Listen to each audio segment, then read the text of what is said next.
শুধু দর্শক, আমরা দেখতে পাচ্ছি জাতীয় প্রেস ক্লাবের সামনে আসলে আজকে অষ্টম দিনের মতো তারা দাঁড়িয়েছে।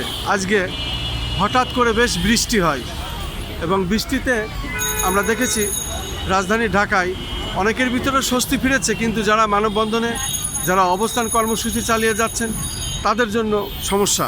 তারা আসলে ভিজে পড়ে এইভাবেই সময়টা পার করেছেন। তারপরেও আমরা দেখতে পাচ্ছি বৃষ্টির পরে হলেও তারা আবার দাঁড়িয়েছে। এইভাবেই তারা তাদের লাগাতার অবস্থান ধর্মঘট চালিয়ে যাচ্ছেন। আজকে অষ্টম দিনের মতো আপনাদের অবস্থানটা কি? নাম পরিচয় দিয়ে বলুন, কি অবস্থানে আপনারা আছেন আর কতদিন থাকবেন? আমি বশিরুল্লাহ তাহারি, অনুদান শিক্ষক সমিতি সালমান আন্দোলন বাস্তবায়ন কমিটির সভাপতির দায়িত্ব পালন করি।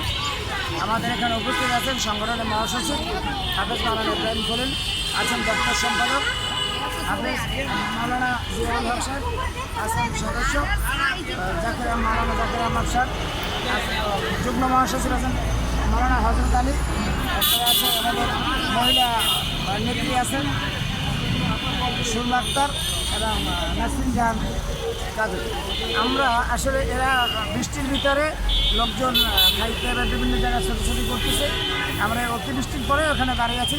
আজ পর্যন্ত আমরা শিক্ষা মন্ত্রণালয়কে আমরা অবহিত করেছিলাম এর আগে, 10 তারিখ পর্যন্ত অনুদানবিহীন ইবতেদায়ী মাদ্রাসা বিষয়ে শিক্ষা মন্ত্রণালয় কর্তৃক যে একটি সিদ্ধান্ত গ্রহণ করা হয়েছিল, এই সিদ্ধান্তটি বাস্তবায়ন করা না হলে আগামীকালকে আমরা জাতীয় সংসদ ভবনে বাজেট অধিবেশন চলাকালীন সময় আমরা সংসদের উদ্দেশ্যে পদযাত্রা শুরু করব।